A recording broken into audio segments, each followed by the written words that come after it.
going to stay there? Or are you going to get down? Hi, I'm Jean Ellen, and welcome to the Great Southwest. Today I'm going to start a new series about my kitty community that lives in my backyard. It's been around 6 years now since it first started, and it started with a cat named Normal. One day she showed up at our front door, and she was very skinny and looking for food. And it was so sad we decided, all right, we're going to feed her. And so I'm going to insert now a picture of what Normal looks like.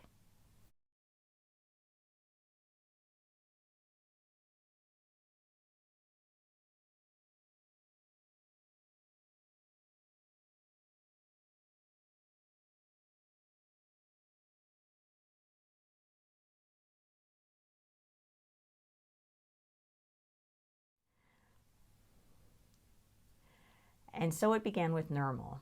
And I fed her for a few months, and she got, stronger and put on some weight and was looking very good.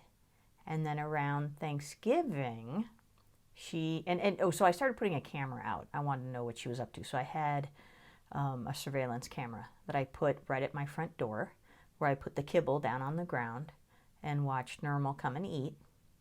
And then around Thanksgiving, she surprised me with 3 kittens, and she brought the kittens to come and eat. So join me on this journey, and we've involved a lot of other wildlife in my backyard. So come and see. Follow along and see what I put up with. This is Apple, by the way. Hi, Apple. She's one of my indoor kitties, but we do care for the outdoor kitties. She says hi to him through the window. So let's go see. Check it out with me. So here's a photo of Normal, and she's the one standing guard at our doorway looking out into the driveway. And there's her 3 little babies, and we named them Finn, Poe, and Ray. And they'd come every early morning to eat the kibble that I put down. And I would check the video feed the next morning because I could never see them live. They're feral cats, and they didn't want to be, they want to protect themselves, so they'd always hide. Little Ray was spotted in my neighbor's backyard, so the mama Normal put the kittens somewhere safe. And I know that little Ray was in my neighbor's backyard because she came to my door one day saying, "Can you explain why there's a kitten in my backyard?" So she let the kitten stay, and that was, right next door, and the mom would come. She would eat, and then she'd call for them, and they would come from their hiding places to come over and get some kibble.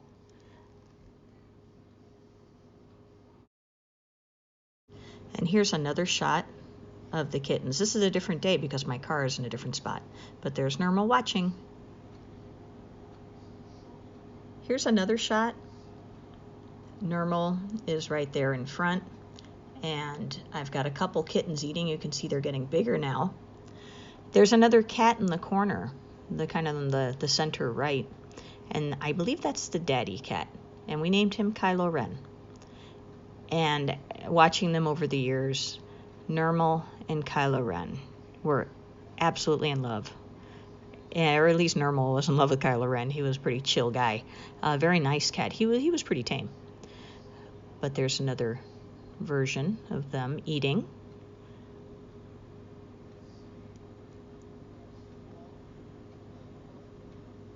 Another shot of them at the front door. And you tell it's closer to Christmas now because I have a reindeer in the corner. And it was interesting when I said how Normal would call for them. She didn't literally meow. As far as I know, I never heard her meow. But it was like she was giving them symbols, or little, warnings. There's another one. She's watching. Always watched over them. They would play in my front yard. When they were done eating, there's a small tree right there in the background, and they'd climb that and have a good time. Well, I started looking at these happy little kittens, and you can see how big they're getting. And I was concerned that maybe I had created a monster. because these little kittens were going to grow up and have kittens of their own, and I'd be feeding a gazillion cats. So I went with the same nonprofit that my husband's company used because they were feeding cats at their area, and they multiplied. They ended up with about 25 cats. This nonprofit came in, set traps, collected the traps, brought the cats in, they got fixed, they got their shots, and they were returned to their own cat community and lived their lives out. So I called the same company, and they came and they gave me 3 traps. And after a few tries, I was able to trap all 3 kittens and mama cat. And it turns out that all 3 of the kittens were girls. So it was a good thing I did. And I brought them to the vet. They had all their shots. They got fixed. And then they clipped their ear. And if you look at my logo, you'll see that their ears are clipped in the nice little drawing. And that shows that they've been fixed. And then I returned them to outside of my house. And they continued as a little cat community just like before. And here they are. That is Finn. That is Ray. That is Poe. And then we have Normal, who was so upset at being trapped. She was not happy at all. And I wished I had taken more pictures of them in their cages because I only see them in black and white on my cameras. But the little kittens were pretty happy. They didn't seem too upset to be trapped. And Mama, she bloodied her nose trying to get out. But like I said, they were all fixed. They got their shots.